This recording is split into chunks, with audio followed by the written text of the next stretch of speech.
Дорогие друзья, мы продолжаем свои выпуски рубрики «Диалоги Life Art Музей». И сегодня у нас в гостях главный хранитель Государственной Третьяковской галереи Городкова Татьяна Семеновна. Татьяна Семеновна, расскажите, пожалуйста, как вы пришли в музей?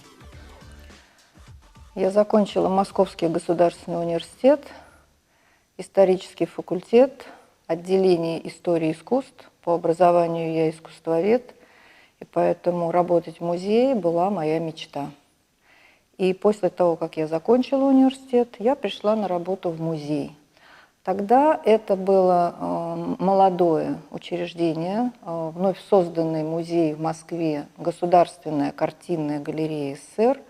И концепцией создания этого музея было представить многообразное искусство Советского Союза, всех республик, входящих в состав СССР. Но так сложилось, что в 1985 году Государственная картинная галерея СССР вошла в состав Государственной Третьяковской галереи. И с этого момента начался мой долгий путь в Третьяковской галерее. Поскольку я искусствовед, то я работала научным сотрудником в отделе советской живописи и довольно скоро почувствовала свое желание стать хранителем коллекции, стать хранителем фонда живописи.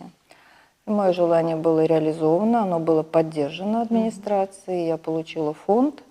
И должна сказать, что мой путь хранителя в Третьяковской галерее, он проходил на протяжении многих лет, даже уже, можно сказать, десятилетий, и продолжается и сейчас. Теперь уже в статусе главного хранителя Третьяковской галереи. Нам, музейным сотрудникам, понятна терминология хранитель, главный хранитель, а для человека далекого от музея всегда вызывает удивление эта терминология «главный хранитель». Пожалуйста, расскажите, какая миссия у главного хранителя? Музей – это учреждение культуры, которое осуществляет несколько фундаментальных, главных своих задач. Но самой базовой задачей музея, функцией музея, миссией музея является сохранение культурного наследия нашей страны. В данном случае я говорю об отечественном искусстве, поскольку Третьяковская галерея – это великий музей отечественного искусства. Это базовая задача и функция музея – сохранение культурного наследия осуществляется профессиональными сотрудниками, хорошо обученными, которых специально учат. Сначала мы получаем базовое образование в специальных учебных заведениях. Это базовое образование искусствоведческое – это очень важная необходимость. Я в этом убеждена абсолютно, потому что, чтобы работать с произведениями искусства, чтобы их профессионально хранить, изучать и популяризировать, нужно иметь знание истории искусств. Нужно иметь широкое представление о том, что такое мировое искусство, и уже применительно к специфике каждого музея погружаться, в нашем случае, в русское искусство, в проблематику русского искусства, в его этапы его развития поступательного. Поэтому хранитель музея – это одна из самых краеугольных, базовых профессий в музее. Хранитель – это человек, который имеет счастье, честь и возможность общаться очень тесно с произведением искусства. Кроме хранителя, такую честь в музее имеет только реставратор. Все остальные уже, стоят, не имеют возможности прикасаться к произведению искусства физически, да. Потому что для того, чтобы это делать, нужно иметь на это право. А чтобы иметь это право, его нужно заслужить. Нужно заслужить, имея свое образование, нужно заслужить своим авторитетом, нужно обладать, помимо профессиональных качеств искусствоведа, или историка искусства нужно обладать необходимым набором человеческих качеств, куда, безусловно, входит честность, порядочность, способность работать в команде, способность не считаться с нормированным рабочим днем, потому что у нас не нормированный рабочий день. И хранитель музея – это человек, для которого его профессия становится большим смыслом его жизни. Потому что у хранителя не бывает выходных, не бывает праздников в том смысле, что он все равно в своем сознании остается хранителем, он всегда беспокоится, как там его коллекция, как его фонд, как картины, которые ему доверены, как они живут, все ли хорошо и так далее. Ну а теперь переходим к тому, а что же такое главный хранитель. Ну вот в Третьяковской галерее 100 хранителей. Это прекрасный, очень мощный коллектив. Это коллектив сплоченный, где люди доверяют друг другу. Как правило, в нашем музее, как, собственно говоря, и почти во всех музеях Российской Федерации, люди работают очень долго. И это особенность нашей музейной школы. А в других странах мира иногда это осуществляется по-другому. А в Российской Федерации музей – это семья. И вот это отношение друг к другу как к членам большой семьи, в котором никому не безразлично, что происходит. И все знают друг про друга очень многое. И проживают свою жизнь рядом с коллекцией на протяжении очень многих лет. Мы взрослеем, как правило, это все-таки женский коллектив, мы выходим замуж, мы рожаем детей, наши дети растут, и вот это все мы помогаем друг другу, да, мы всегда в нужный момент подставляем плечо друг другу. Если что-то случается, то коллеги могут работать на основе взаимозаменяемости и так далее. Так вот, главный хранитель – это хранитель, который, безусловно, обладает очень большим опытом, большими знаниями, пользуется авторитетом и представляет вот всю эту замечательную команду хранителей. Но главный хранитель – это руководитель, это заместитель генерального директора. Это человек, который отвечает за организацию и постановку всей системы хранения в музее, системы государственного учета в музее. Он отвечает за то, как происходит, как реализуется реставрация в музее. А в случае нашего музея, в Третьяковской галерее, главный хранитель отвечает еще за то, как осуществляются в музее комплексные исследования всех произведений нашего собрания. Когда мы говорим про комплексные исследования, а у нас есть целый отдел, который этим занимается, это означает, что у нас есть специалисты особые, это и рентгенологи, это и химики, это и фотографы, которые владеют методами и технологиями особых съемок, это и микро- и макросъемка. И мы проводим в этом отделе то, что называется технико-технологические исследования. У нас очень интересные, очень современные приборы, которые позволяют нам увидеть то, что не видит человеческий глаз. Ну, например, сделать рентгенограмму, рентгенографирование произведения.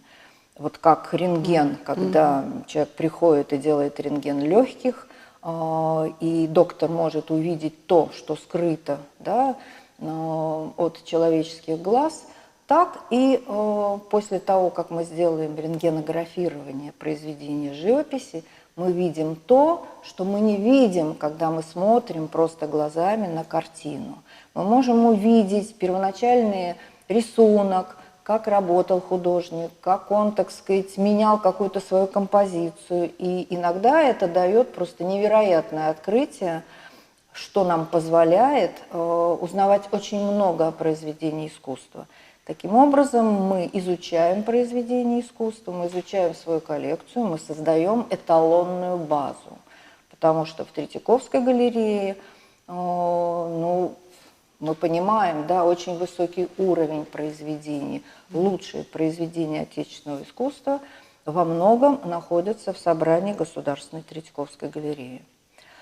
Завершая мой долгий разговор о том, что же такое главный хранитель, это хранитель, но который отвечает за работу всех хранителей и реставраторов Государственной Третьяковской галереи. Да, спасибо за такой исчерпывающий ответ, очень интересно. А вот есть в собрании Третьяковской галереи произведения якутских художников? Да, отвечаю утвердительно, и я сразу вспоминаю 5 больших картин замечательного якутского художника Афанасия Осипова, которые поступили к нам в 80-е годы. И это действительно прекрасный художник, очень известный, который вот на равных входит в состав коллекции Третьяковской галереи. Да, это получается такого, ну, всесоюзного значения художника. Абсолютно, Да. абсолютно. Я думаю, что я не ошибусь, если скажу, что его произведения, безусловно, экспонировались в Москве на больших всесоюзных выставках. Они были приобретены Министерством культуры, и Третьяковская галерея по своему запросу получила в свою коллекцию эти произведения. То есть это был сознательный выбор Третьяковской галереи. Сейчас таких практик нет, да? Или бывает? К сожалению, нет. К сожалению, нет. И вообще проблема комплектования сейчас она достаточно, она существует. Мы много работаем с действующими, живущими художниками, которые активно работают. В том смысле, что очень часто мы обращаемся к ним с просьбой подарить в собрание что-то, что мы бы хотели иметь в нашем собрании, нам бы казалось, достойно представляет его творчество. Потому что организованной системы приобретения ее нет, музеи стеснены в средствах. Второй путь, который мы используем, это мы обращаемся к нашим спонсорам, к меценатам, к друзьям музея. Но здесь уже действует другая схема. Мы просим, например, средства для приобретения конкретного произведения.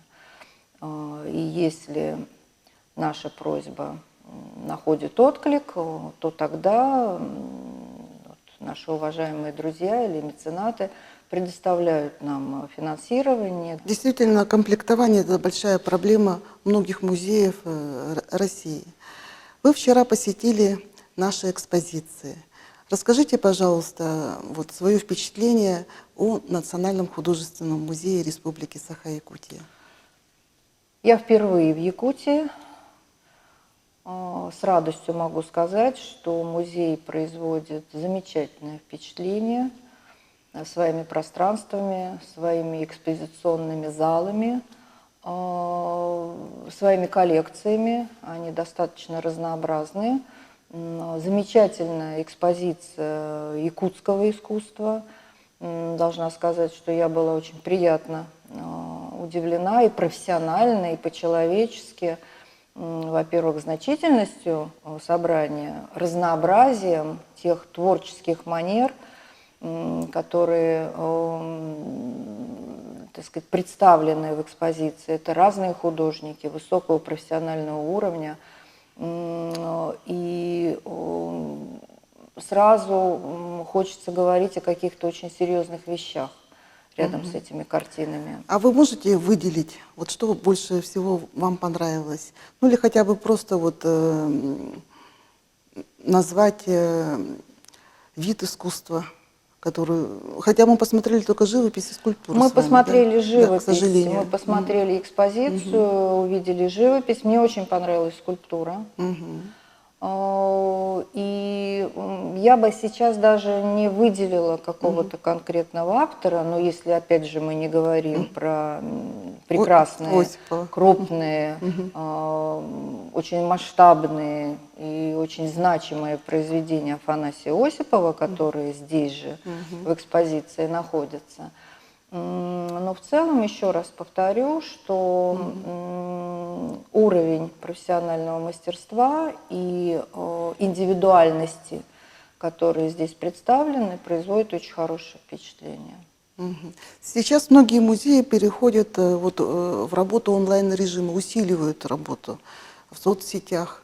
И, кстати, возможно, многие люди считают, что посмотрев, да, вот онлайн-выставку или какую-то рубрику по соцсетям, и он ознакомился как бы с музеем. Конечно, мы как музейщики понимаем, что общение с подлинным искусством, оно несравнимо ни с чем. Вот вы считаете, какой должен быть баланс между настоящим, подлинным, да, вот общением, и какая роль все-таки у соцсетей, у сайта музея? Но баланс, безусловно, должен быть, потому что вы совершенно справедливо сказали, что ничто не заменит вот такого общения с подлинным памятником.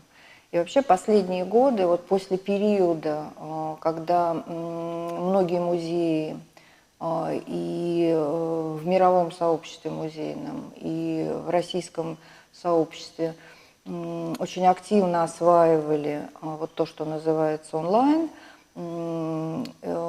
то приходит время какого-то насыщения этим. К сожалению, мы сейчас живем в условиях пандемии, и здесь у нас не было выбора. Но, например, Третьяковская галерея в прошлом году на протяжении 5 месяцев была закрыта. И для нас это, безусловно, было очень тяжелое время.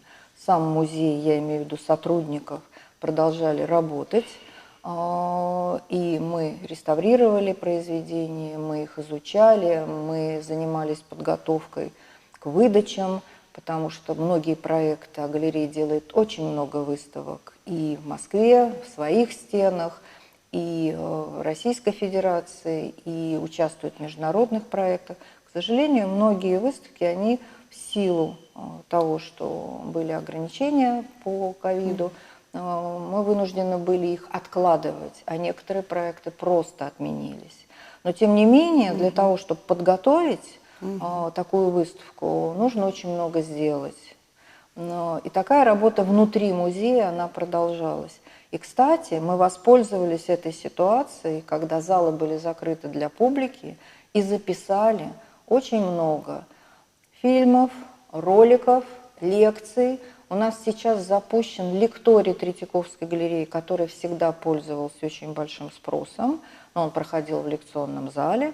Мы вынуждены были организовать и перестроить эту работу, и запустили его в онлайн-формате. И мы почувствовали, что здесь и свои плюсы, потому что лекционный зал имеет определенную наполняемость, а когда мы запускаем лекторий в онлайн, к лекторию могут присоединиться люди, живущие не только в Москве, но и в самых разных регионах и в самых разных странах. И в этом плюс вот тех технологий и тех возможностей, которые предоставляют нам современные цифровые технологии и вот возможность выйти в программы онлайн. Но все безумно соскучились. Мы соскучились и по посетителям, потому что я считаю, и мои коллеги, естественно, мы профессиональные музейщики, мы всегда рады, когда в музее много посетителей. Тогда мы понимаем, что все хорошо, музей живет, и так должно быть, когда двери музея открыты, и люди в него приходят. И мы для этого работаем, потому что мы с вами в начале разговора много говорили о основной базовой краеугольной функции музея – сохранения музейного наследия, но мы не склад, где мы только храним, да, и обеспечиваем сохранность. Наша миссия музея – это показывать, популяризировать, просвещать. И для этого мы, собственно говоря, и работаем, изучаем нашу коллекцию, публикуем ее не только в книгах, в монографиях и в каталогах, но и публикуем ее в виде выставок и постоянных экспозиций. И когда люди приходят и видят произведение искусства, вот тогда и возникает вот это прикосновение, знакомство, а потом и знание своей культуры, своего искусства. Все то, что составляет очень важную часть нашей жизни. Наша идентичность, кто мы, какую традицию мы наследуем, с какой традицией, какую традицию мы будем развивать и что мы делаем в этой жизни. Мы считаем, что музей – это очень важное учреждение, без которого трудно себе представить жизнь современного человека. Немножко неожиданный вопрос. Вот если представить, у вас есть возможность выбрать эпоху, в которой вы бы жили, вы бы выбрали какую эпоху? Я бы осталась в своей эпохе, безусловно. А вот сейчас достаточно сложная такая ситуация с пандемией. Вот ваше личное отношение к этому такому явлению мирового масштаба. Ситуация, в которой мы все оказались, и которая уже так затянулась, для многих очень неожиданно, и очень хочется, чтобы это как-то все-таки завершилось, и, наконец, мы вернулись в то прекрасное время, и сейчас мы с большим пониманием осознаем, что такое жизнь без пандемии, что такое жизнь без ограничений, без масок. Вот это счастье свободного общения человеческого, вот что такое нормальная настоящая жизнь. Ну а если мое личное отношение к пандемии, то, конечно, это время великих испытаний. И, как всегда это бывает, в тяжелое время испытаний, и у моей семьи есть потери. У меня тяжело болела моя сестра, но, слава богу, она поправилась. И в круге моих друзей есть очень много ситуаций, когда и родственники умирали, и друзья болели тяжело. И все это было, конечно, очень непросто. И, как всегда, во время великих испытаний люди очень проявляются. И я с гордостью и с большим удовлетворением могу сказать, что наш замечательный коллектив Третьяковской галереи очень достойно себя проявил и проявляет, и существует очень сложную эпоху пандемии, потому что мы вынуждены были, естественно, в условиях ограничения и организации дистанционной работы многих сотрудников. Тем не менее, мы понимаем, что хранитель – это тот человек, который в условиях всех ограничений все равно должен быть на рабочем месте. Ну, я надеюсь, что вот эта, так сказать, наша профессиональная стойкость и самоотверженность коллектива Третьяковской галереи, она, безусловно, остается с нами. И я уверена, что мы пройдем до конца этот сложный период, чего желаю всем. Всем, и тем, кто работает, и тем, кто просто проживает этот период. Всегда очень хочется пожелать здоровья, какого-то, так сказать, внутреннего настроя замечательного. Кстати, штрих небольшой.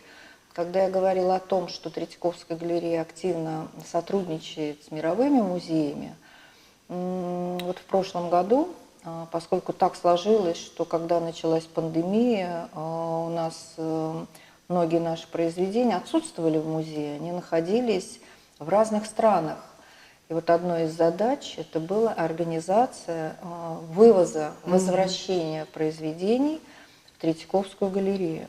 И наш опыт общения, делового общения с нашими партнерами во всем мире, он свидетельствует о том, что помимо вот деловой переписки, деловых телефонных разговоров, в наших отношениях возникла очень человеческая нота, потому что мы всегда волновались, как у всех в семьях, как в коллективе, желали всем друг другу здоровья. То есть пандемия проявила профессиональную близость, и вот особое отношение музейщиков, профессионалов во всем мире, мы сплотились.